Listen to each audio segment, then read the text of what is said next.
Good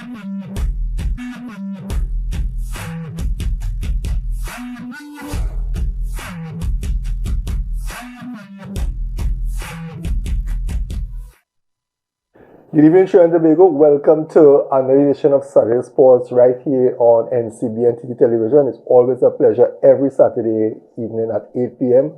where we come into your home and we talk sports. And today could be a good one because I have one of the favorites, from a long time.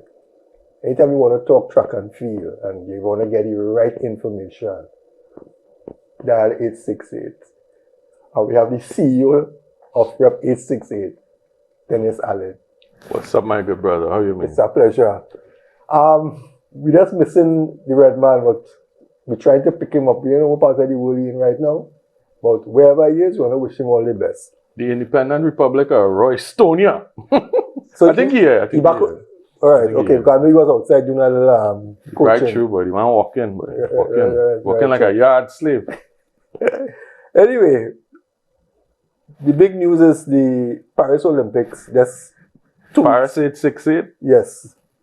You're going up? Unfortunately, no. No. Unless you buy a ticket. We're going to talk after the show. Well, viewers, as you know, the Olympics, I think it's about 2 days, 2 weeks again, 14 days or something like that, before it starts. And we wanted to just kind of like talk a bit about the selection of the Trinidad and Tobago team. And what are the chances of us, picking up 1 or 2 medals? And as I said, no better person to talk about that, the big man himself. Well, the first place to start is the smallest team since 1996. Well, was that a shock to you? Not really. But I'll tell you why, though. I think the system is flawed. The chain, the value chain of creating youth elite excellence and then moving from there to creating pros, top elite pros with medal and podium potential, that value chain is broken. And we identified that a long time ago. We've talked about it here on this show. I'm not even here from since up so. Since before. Yeah.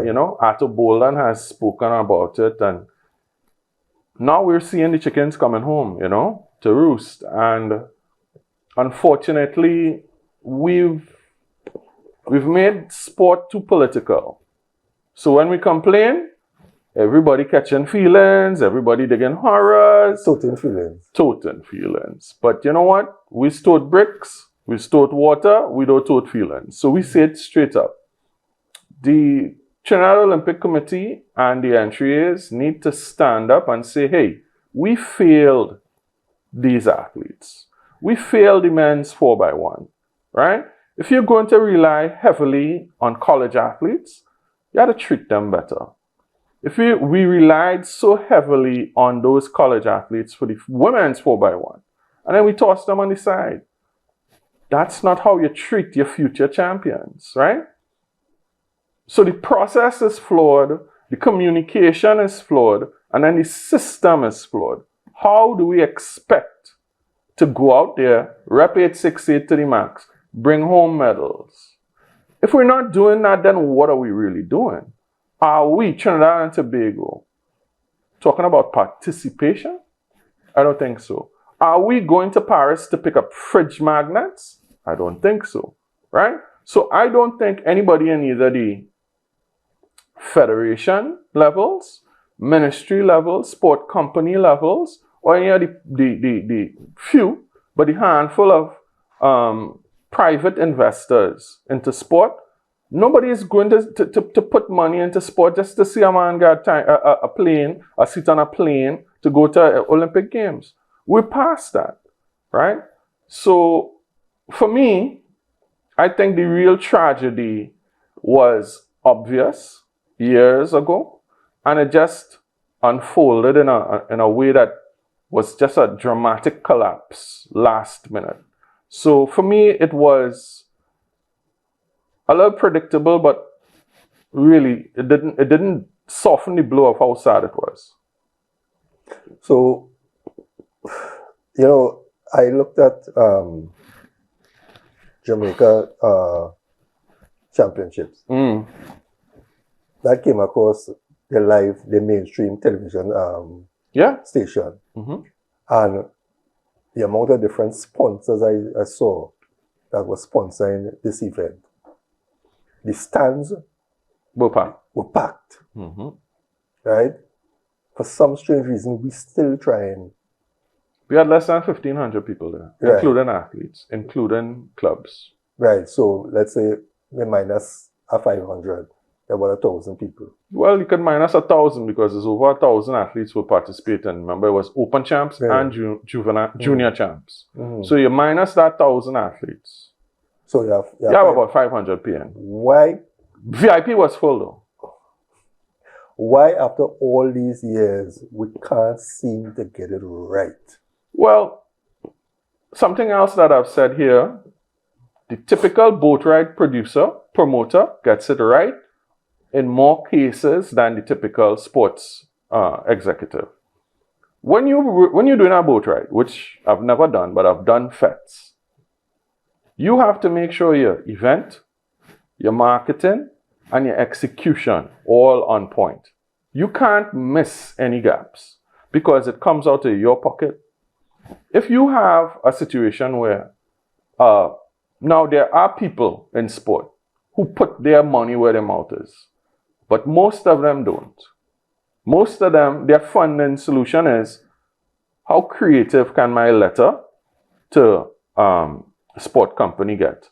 How much mama guy can I mama guy during that monthly meeting with their finance committee? Because without those tools, they would have no money. But if you had no money, you would be forced to go out there and find some. Right? Look at it. You have your polo, right? Nobody can buy that for you. You have to go and find that, find somebody to design that, and find somebody to print that, right? Usually I would wear my shirts too, you know what I mean? We had to find that, you know? What is the president of your federation doing to get that money, to outfit your clubs when they're coming into competition, to outfit your elite athlete when they're going abroad to represent 6A? If you are not seeing those efforts, time for a renewal. So for me, when I see what's been going on the business side of sport, I am really, really disappointed. I'm to the point where I wonder who in Trinidad and Tobago sport really understands what needs to be done. And if you're out there, you want to come and talk to me, let's talk. If you need help, let's talk. You want to get a seat on a show like this, call George. We always open for business. But we're not seeing that. Too many people taking it personally, toting feelings. When you try to push them in a direction, they pick and choose what they want to hear. And it's unfortunate, but it's a downward spiral. It's a race to the bottom, George. And we're winning. Let's talk a bit about the selection of the team. Well, we're going to leave the athletics for last. Okay. We have Dylan Carter, who he qualified in 2 events, but I believe he's going to focus on the 50 free. I think it's the 50 and the 50 and the 100 freestyle. You also have Nicholas Paul, which, without a doubt, you know, that is somebody who we can safely say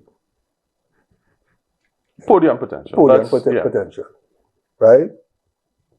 And then we have Zuri Ferguson, amazing young talent. Right.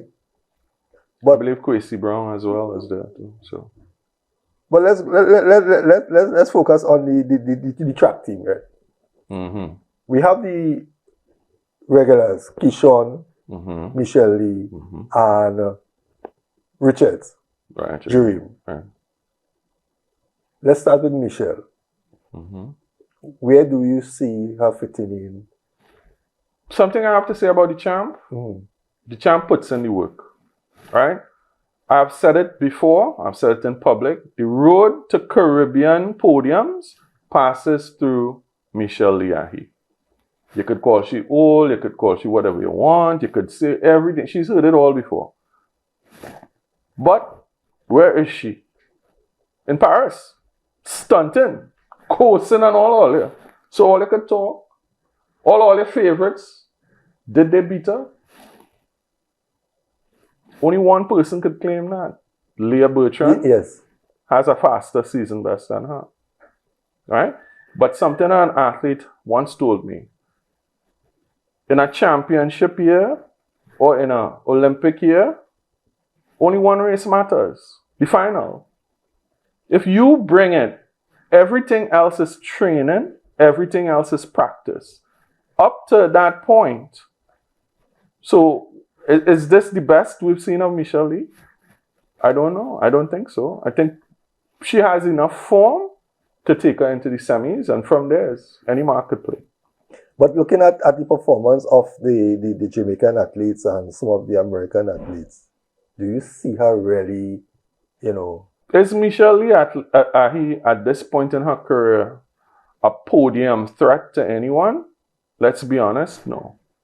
But the last time she was that would have been about 5 years ago, before COVID. And I think we need to give Michelle Lee the respect that she's earned for what she's done.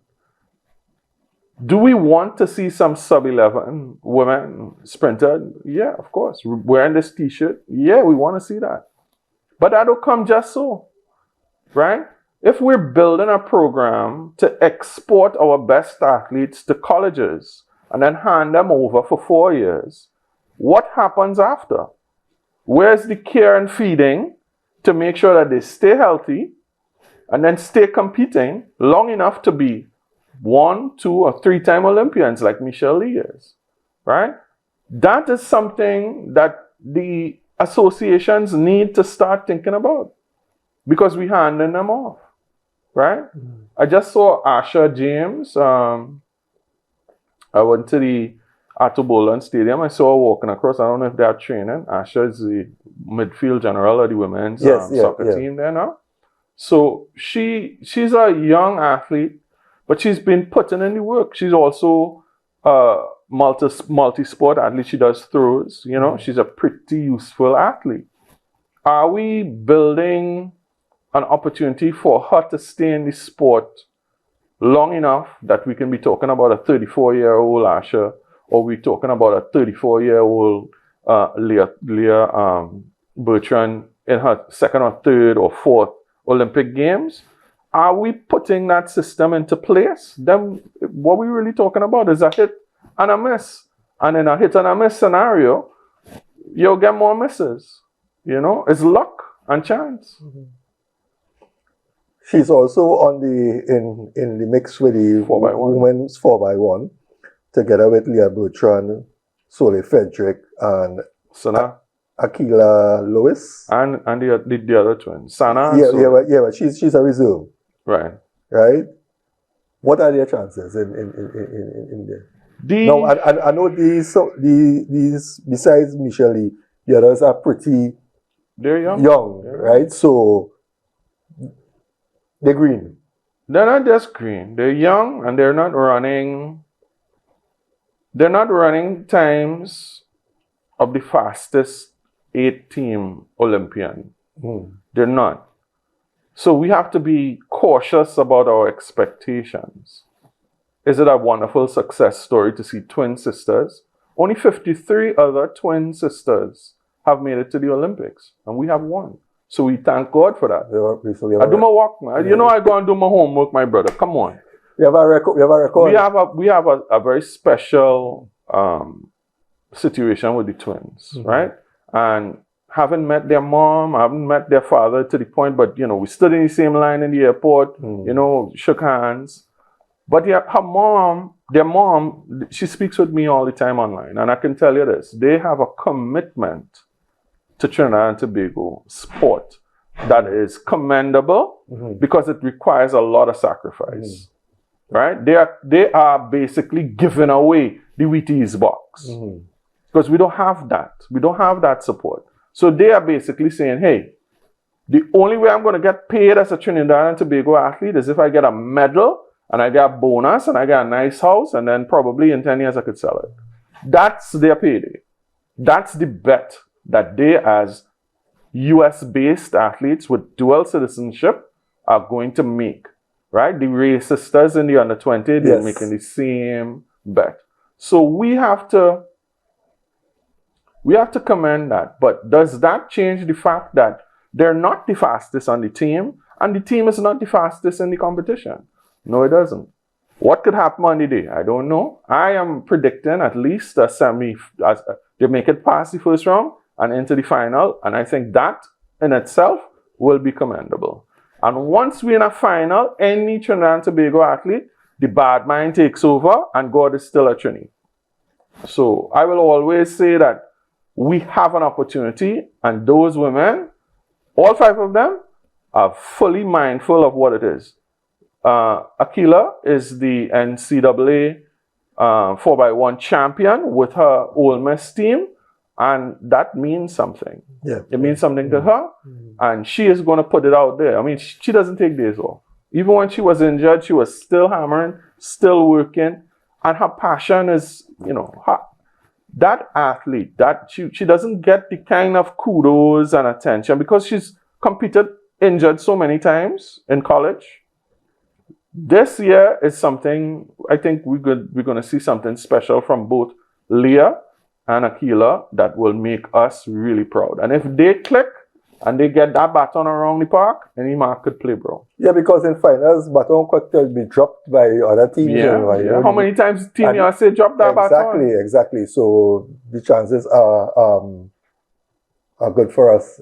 We're going to take a break in a while, but when we come back, I want to talk about the men's side of the 100 meters because we have Augusti. Devin Augustine. Yes, right. So I know you will have some more information because a lot of the viewers, I think, follow track and field, but don't follow it hardcore. So they have an opportunity to hear it from you about these guys on the team. And these guys will soon be the future of track and field. I think Devin is the future already. Right? Because man. We don't have all those other guys again. And likewise with Michelle, Leon, Richards. Dream, yeah. Right. So it's a good opportunity to highlight these guys from now. Yeah, man. So when we come back, we'll talk about the 100 meters. Because we'll be right back after the short break.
Trinbago Heritage, every Wednesday at 8 p.m. on NCBN TT Television Network.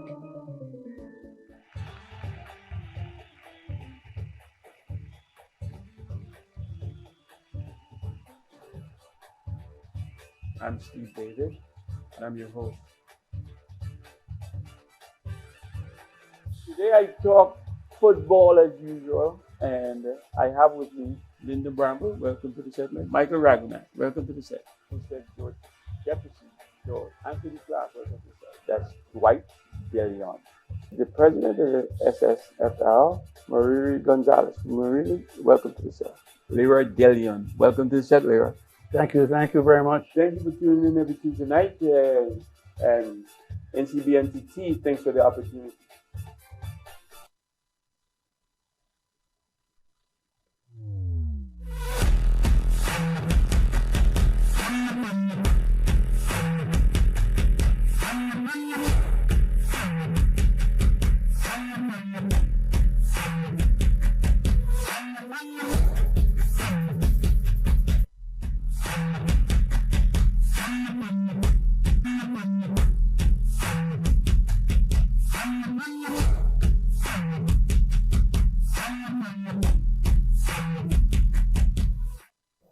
Welcome back, viewers. Welcome back to Saturday Sports, and we talking track and field with Dennis Allen. Dennis, we in the first segment that we talk a bit about the female side. Let's talk about the men's now. We have Augustine, the 100 meters. Yeah, Devin Augustine, Point Fortin, New Jets, Minnesota, University of Minnesota. He got injured in his freshman year. He wasn't allowed to come back for CRIFTA, so he missed out on a couple of, I think, major moments for Trinidad and Tobago athletes, right? But Devin has been a class athlete since probably he would have come on my radar as under 17, and he's always been top. He's been lead in terms of top 10, top 5 age group right through. So it's no surprise. I was kind of hoping to see him go sub 10 this year. It didn't happen yet, so perhaps we might see it in the Olympics, but he's fully capable of all of that. And I think he also has the bandwidth to make it even faster and to compete internationally for those top titles, right? As a youth athlete, as a college athlete, he's shown that he had the capacity to compete with the best, and I think that will continue to grow.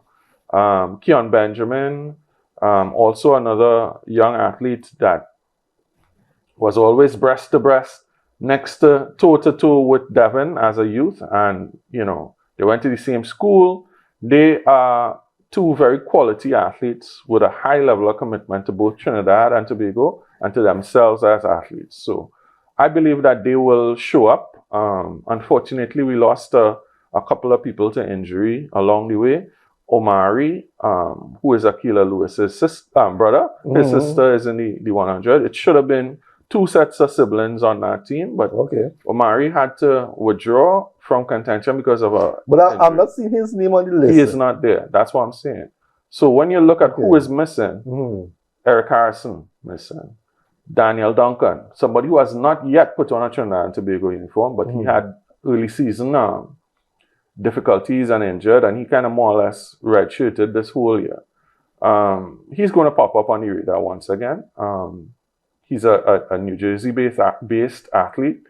So really and truly, this 4x1 team is more a story of who is not there and the contributions those kids would have made going in. And I'm saying kids because I will, right? I see them run as little kids too. So those young men would have made a huge difference. But the team on deck right now, I think they just ran too many times. You know what I mean? The 4x100 did not make it, right? So when we see what happened with why they didn't make it, right? That is a collapse in the system, right? When you look now at the 4x400, right? Look at the quality of the team there. You have Jareem, you have Shaquem, but you know who's there too?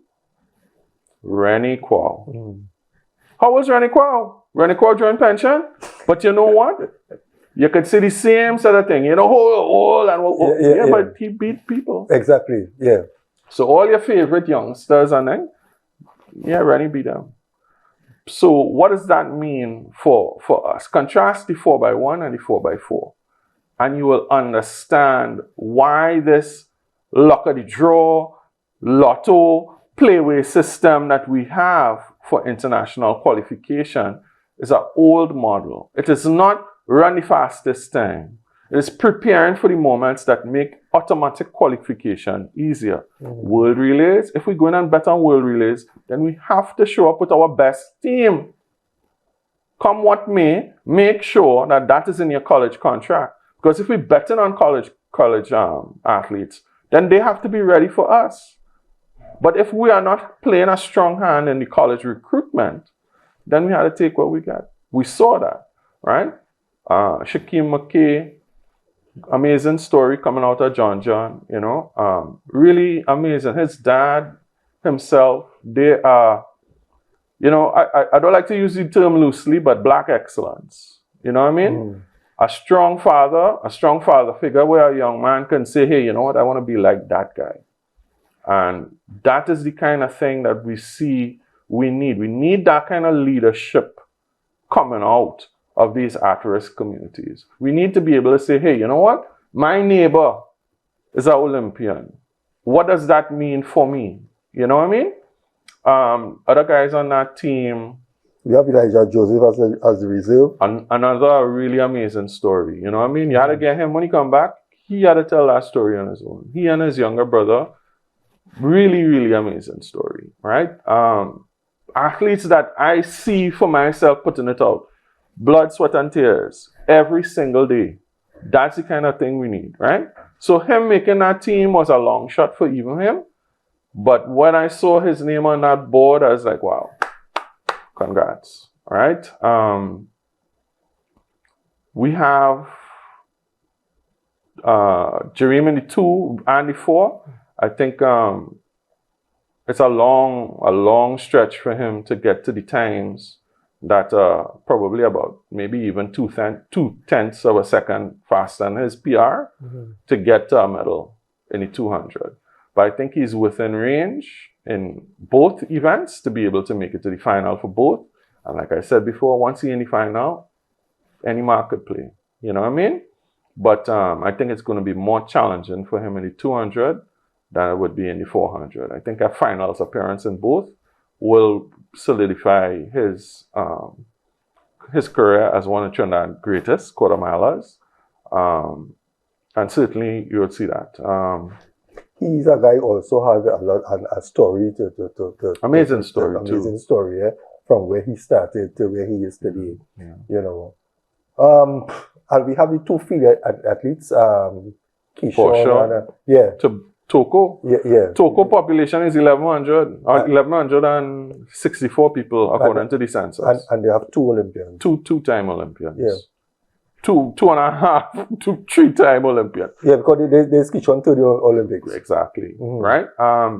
His coach, Ishmael Mastrapa, once told me, at the start of his career, we said 3 Olympics, 3 Pan Ams, 3 Commonwealth Games. We need 3 goals in each. So far, he hasn't played to that because of issues and injuries. Is Keyshawn capable of a medal? This year, we've seen about 10 people throw further than him. He did not make the automatic qualifying standard. He was 30 centimeters short, right? That is less than a meter, less than half a meter. So about this short, right? So I think he's capable of a big throw, but so many things have to be correct and be perfect for him to get that big 87, 88, 90 meter throw. But he's done it before, and he's fully capable of it. Can he do it on the day when it counts in the final? I am certain he's capable of it, but let's see how it goes, right? Portius, I don't think Portius has the personal best to compete for a podium position, but I think she's going to make it to the final, and if she's made it to the final, remember she's an unsponsored athlete. She doesn't have Portius sews her own clothing. Portius, when she goes out there, she's competing in her own clothing, right? Will somebody see that brand and say, you know what, let me give this girl some money and put something out there? I'd love to see it.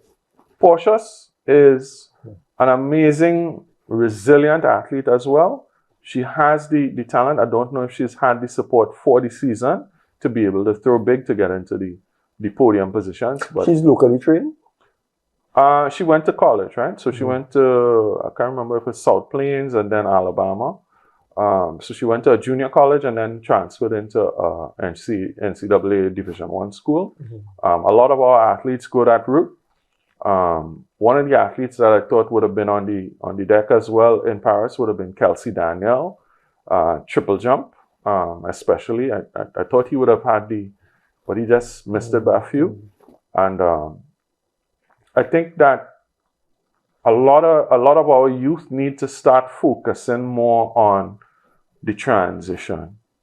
We as sport administrators, we have to start looking at How do we get our athlete to transition into pros? How do we get them to stay there?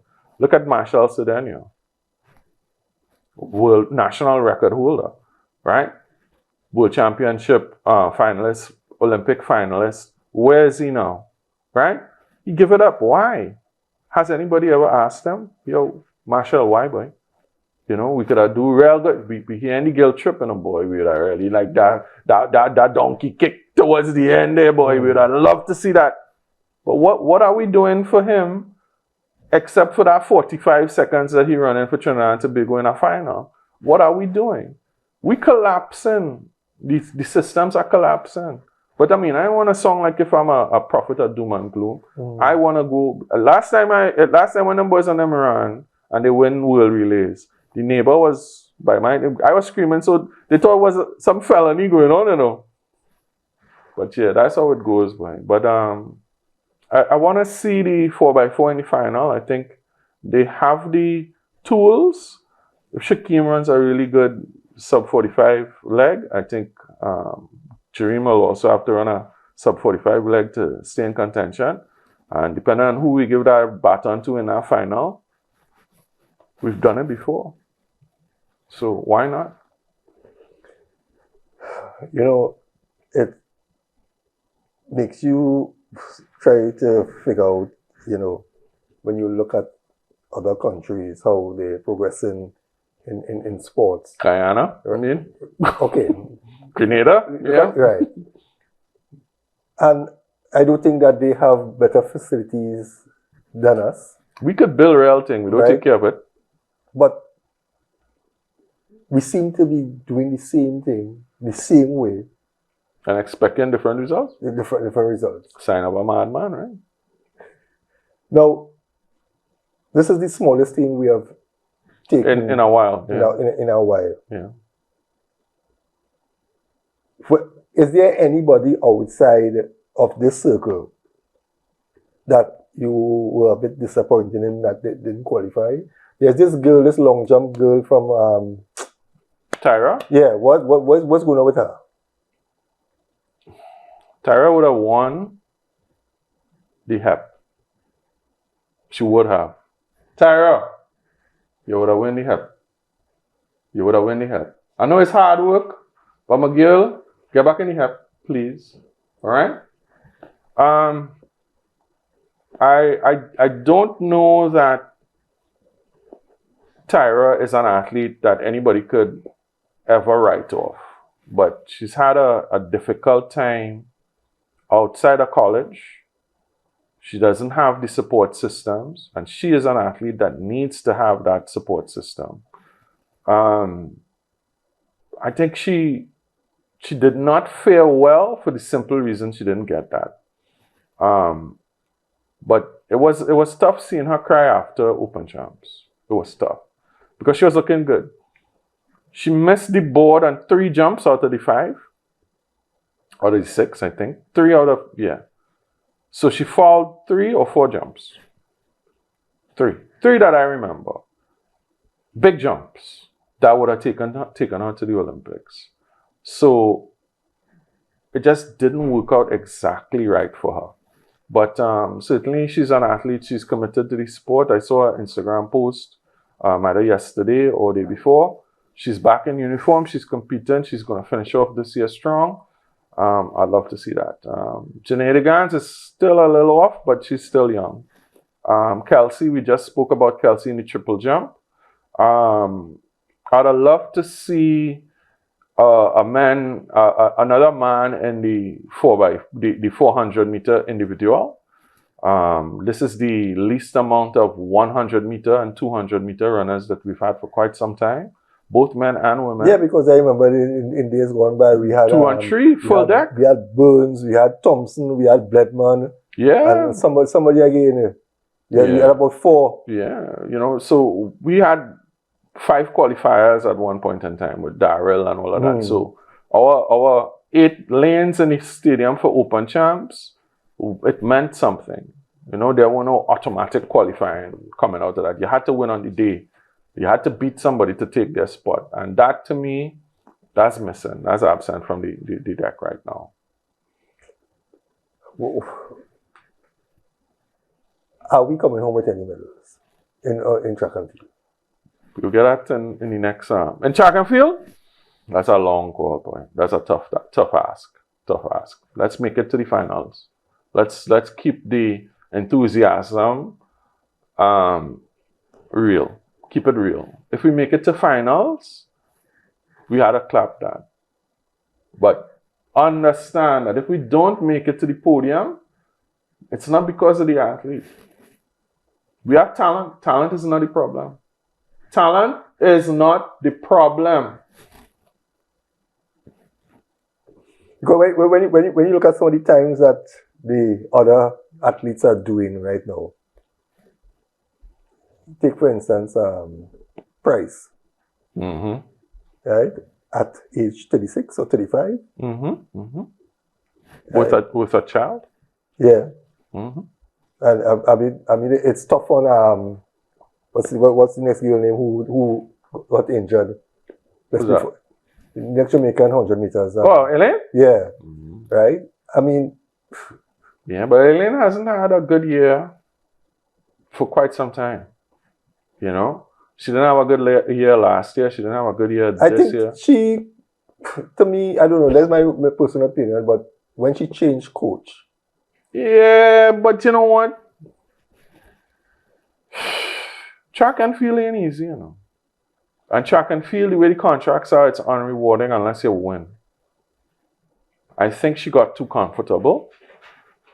She got into a zone where she was being paid regardless of whether she ran or whether she won. okay, And that is a tough place to be when you had to get up 4 in the morning and go in the gym. Get up 4 in the morning and hit that cold breeze. Get up in that morning and know that you're probably going to vomit a little breakfast. Eat two crackers and drink a little cocoa tea and you're going to vomit that up. You know, when you think about that, it's tough. You know, a big married woman, your husband is your coach, probably. viewers, we need to take another break and when we come back, I want to touch a bit about the junior team that will be going to the On the 20s? Yeah, yes, sure. so we talk about that because I think I'm seeing some potential coming in. You got some nice names, yeah, you got some nice performances Yeah. going in. right. So viewers, stay tuned. Right back after this short break. Hi, I am Nigel Coutier. Hi, I'm Jemima Joseph. And I'm Jovan Paul Edmond. We are coming to a community near you. We're going to speak community talk. We want to hear your issues, your concerns, or what will improve your community. Look out for us. We'll be coming soon, Nigel and myself, to your community to hear in whatever way we can do to improve your environment, be it employment, infrastructure, anything to improve your living as well as our home. Catch us on NCBN TT Television for Community Talk.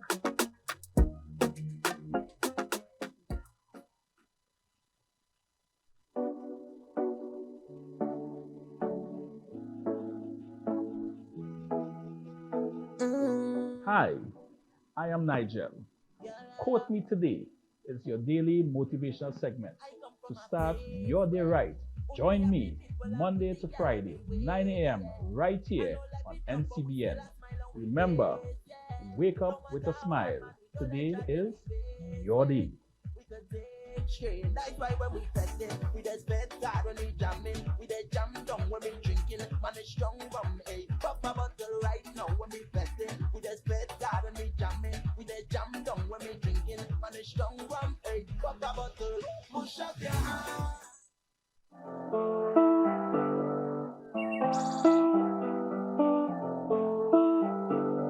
Change talks, if you tell us something, better stay calm, be cool.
Viewers, welcome back to Saturday Sports on NCBN TT. I'm chatting with the big man himself, Dennis Allen, the CEO of Rep 868.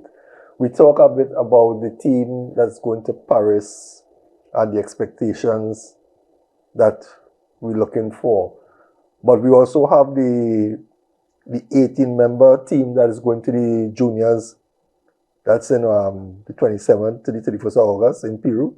We have some nice young athletes there. We have the Janine Digans, who won the 2024 Austin Celia Award at the Curfter. We have the two Frederick sisters, and there's also two new... Lisa and Xenia Ray. Right. And they're young too. I don't know much about them. I don't know if you want to... Well, they are top quality. Lisa Ray won the New Balance Outdoor National Championship in the US. She beat Adesia Hodge.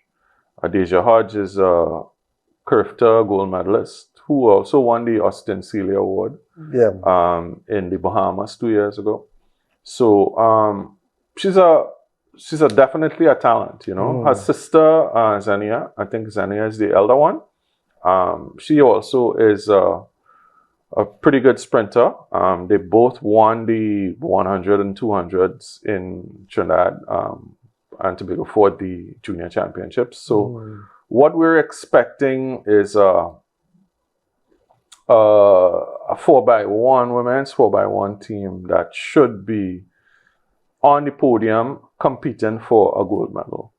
Also the men's team too. The men's 4x1. We have the Chinapu brothers. Chinapu brothers, Hakeem and Kadeem. Kadeem is the younger one, but Kadeem's 100 meter season best is 500ths of a second off Darrell Brown's season best for that age. Okay. So he's that fast, right? He's good, technically good. He's strong, and he has that heart of a champion. So, and he could talk a real good game, you know. He had that viral moment where he called the Jamaican. Yes. Yeah. Yo, let me tell you, he really would not back down, right? I understand that's in Chinapu pedigree, so you are a little more familiar with the Chinapu soccer side of the family, but definitely they definitely carry that unbeatable spirit in their DNA. But we seem to have a group of... Dylan Woodruff is also on that team. Dylan is an amazing talent. And they have the recording on the... Some relay record or something like that. Curfter? No, I ain't too sure about that. Okay. Yeah, but they won the Curfter. Yeah, right, okay. Right? They won the gold. But we seem to have a group of young, promising athletes. A kid I want to talk about is Carell Thomas. Carell had the 5th fastest time on the day, but because of the rules of participation, he was not in contention for an Olympic spot on the 4x4 team. But he had the 5th fastest time on the day, right?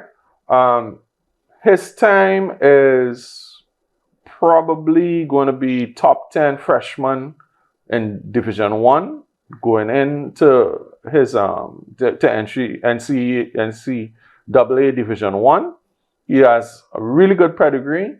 He's been working really hard as well. So I want to see him continue to improve his best time. I think he's going to make it definitely to the final in that in the World Juniors. Yeah, I was saying that you seem to have a bunch of young, promising, upcoming athletes. How do we? What's the word to use? How do we make sure that these guys really stay grounded, focused, and come out at the end of the day as top athletes coming out of Trinidad and Tobago and not fall by the wayside? Parenting. These athletes are exposed to everything. But if you don't have the grounding, and you see it with the parents, if you talk to the twins, you see their parents, mom and dad, solid. You talk to the Ray parents, solid. You talk to Carell's dad, solid. When you understand Janae's dad, these are people that I speak to and I know, right? I haven't spoken to the Rays yet, but if you see their dad, boy swole. Parents instill that discipline. That inner voice in your head when you're doing something dotish is your stronger parent. So if your stronger parent is permissive and allows you to get away with murder, you're going to fall. Your talent is only going to take you so far. Discipline is what makes an athlete an elite. Because there are no scrubs at the top level. When you are running as a top fast under 17, under 15, whatever, you don't really know what you're doing until you're bamboing with the under 20s in the world. The Junior World Championships, that's where the future stars come from. In the Caribbean, we also see a lot of the under 20 transition to worlds, transition to the podiums there. So we know that Janae DeGans is going to compete for a podium position. We know that our 4x1 and 4x4 are going to compete for a podium position. As an individual athlete, we know that for you to transition into pro and professional elite, you have to have that discipline. You have to wake up, because at that level, you don't wait for inspiration. Discipline beats inspiration. That's the difference. But where do you get that from? You get that from your parents. Very few athletes are self-motivated to the point where they can get over the rough days. And trust me, being a Trinidad and Tobago athlete, they have plenty rough days. Plenty. Hope that changes, but not anytime soon, apparently. So those kids going out there, I think we have some Akira Malava, this girl, Tobias. You have the guys, you have Marie Thomas. Jenna Marie is also a very young athlete. She's doing a really good job in the 400 hurdles. Really good job. LG Fastlane, enough respect to that program. They're doing a really good job. Yeah. Where do you see track and field? And I'm basing this question based on these young athletes that we have here present. Where do you see track and field in Trinidad and Tobago in the next 5 years?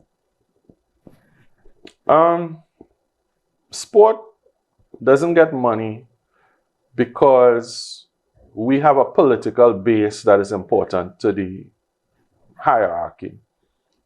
The sport leadership in this country needs to understand and recognize that. So we need to evolve commercial value, political value. Otherwise, we're not going to get the money to get to the podiums. We're not. The last of the money that came almost like on tap, Arnold Roberts put nearly $1 billion in his term, right, into Trinidad and Tobago sport. What did we do with that? What do we have to show for that? When we present the receipts, what do we have? A lot of people will start to question what we've been doing with the money that we've been spending. In the last 4 years of Trinidad and Tobago sport, the last Olympic cycle, what did we really invest in? And who are the athletes that really benefited from that? Let's use a case in point. Nicholas Paul. Nicholas Paul is on an IOC Solidarity scholarship. He is training in the World Cycle Center, and he's been working hard and he's been staying. I think he's 4th ranked cyclist in the world. The ranking point system is not based on your times. It's based on how many events you win in the period. So when you look at, for him to be there, that means he has to stay at the highest level. However, when you go down, and we're going back and touching base on the Olympics just for 2 seconds, just to make this point. Nicholas has to qualify in the top 3 in Paris. His first ride is his most important ride, except for his final ride. That's the mechanics, and that's the calculus and the playway. That's the mark you have to play. If he's in the top 3, he can be on the podium. If he's not, it's going to be much, much more difficult. How does it get there? He's going to have to ride a 9.3. The difference between a 9.3 and a 9.5 is work every day. Eat proper food. No packed juice, no cake, right? Sleep in the night. No wildness, no stupidness. That is what it takes. If you look at too many of our athletes, they think there's a shortcut. Of this group of athletes, I see a lot of them are college athletes, meaning that they are doing track and field so they can get a college scholarship. They have a dream of being an Olympian. They have a dream of winning medals at the highest level. But dreams, when you wake up, they're gone. You see the work? It's just a dream. Yeah, I think there are a few of them in there that have the work and they have the potential. I don't think the Youth Elite program for track and field works. I don't think there's anything else like it in Trinidad sport. I was speaking with Gabriel McTeer, I think he's now the PS in the Ministry of Sport. I was speaking to him at the opening of the Republic Bank Netball Tournament, Netball League, Republic Bank Laventil Netball League on Saturday. And he was saying that there are funds for youth elite athletes. I don't think it's well known enough. I myself, I was shocked to discover that. So I think that we need to start looking at how do we get those funds into the hands of the athletes at the right time. It's not just about money though, right? We've seen many athletes get that youth elite funding and up with tattoos and well-pierced bodies and drinking smoothies every day. You know, I'm not sure where the smoothies coming into the picture, but we see it. Mm-hmm. So it comes back down to that. Honestly, I know that we have a strong cadre of track sprinters in the track cycling program. We have a very solid young athlete, Makaira Wallace. She's going to go places. Mm-hmm. I think we have a strong men's team sprint program. We need about 3 other women to really step up, right? Phoebe, Alexia. We need those girls to step up and really understand the challenge to be great. I honestly don't think that the club system in Trinidad and Tobago really is designed for that level of excellence. That's the next question I want to drop on your here now. And before I drop that question, we have about 5 minutes. I just want to say big up to the young netballers who qualify for the World Cup.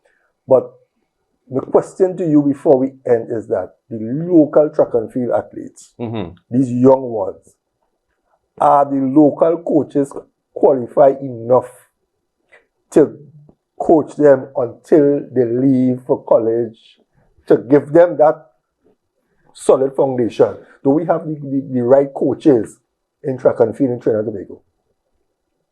I want to say this. The system we have is designed to export college kids.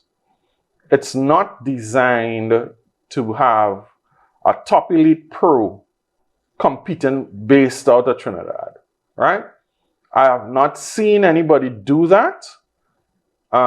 Except for, that's ancient history. That's like we're asking somebody to build a pyramid now, right? Aside from J. Hugh Gordon, mm-hmm. I don't think that we have a properly working example that we can use as a template for them to get to there. Like Jareem, although he is an Abilene athlete, Dion, although he's was an Abilene athlete, enough respect, Dion. They would have been coached by foreign coaches, mm-hmm. and they would have been competing in between. So Charlie up at Abilene, he is one of the most successful coaches at the level. But is he actually doing the coaching? I don't know. But they all respected him as if he was their coach. Mm-hmm. So I have to say secondhand, sight unseen that he is definitely one of those capable of. Wendell Williams in the jumps has also displayed that. This guy over in Tobago in the multis, he's been producing a lot of athletes. Now we've seen Anson come back. Anson didn't qualify, but I think it's not the problem with the coaches. If you go to the gym, if you go to the track, where's the gym? Where's the athlete coming from? The Tobago athletes, what do they have over there? They had to go in a private gym, the gym's small like the studio. We had to get real. If we want excellence, we have to invest in it. And if we don't invest in it, that means we play and play with. And that's the reality. Right? You touched on one thing there with the qualification for the World Youth Cup. Netball. Those girls demonstrated a kind of belly that I didn't expect them to, quite honestly. Enough respect, girls. By being very competitive with Jamaica and Barbados. We didn't win, but we have a year. We'll be back. Well said. Well, viewers, you know, it's always interesting when we have Dennis on the program because he has a wealth of knowledge, not only in track and field, but in all sports. You know, so I really appreciate him taking the time off and coming and enlightening us, you know, with what's going on. And we hope that during the course of the Olympics, you'll come down and we can do some, you know, analysis of some of the events and how our athletes are going. Any closing comments? 30 seconds. I just want to say thank you to all the love and support. I've had the biggest 28-day performance on Facebook, Instagram, and TikTok ever for the whole history of the platform, TT Game Plan. Your fans, my followers, my people. I want to say thank you. I want to say thank you to Chelsea Edgel for carrying me over to Guyana. First time in Guyana, the place nice. I'm going to tell you something though. 10 cars pass here, 6 of that is truck. 30-ton truck. So if all you feel, Guyana ain't coming for this, bust your throat. Guyana is next. Money spinning. It's a pleasure. Viewers, we have come to the end of the program. We hope that when he's down here the next time, we might have the original Redman with him, but we'll make some calls. Have a blessed week ahead. Remember, we on every Saturday night at 8 p.m. right here on NCBN TT Television. Bless.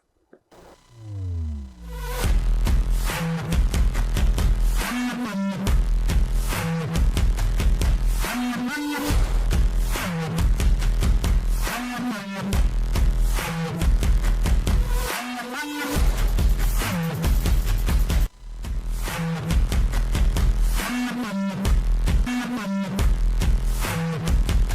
be right back.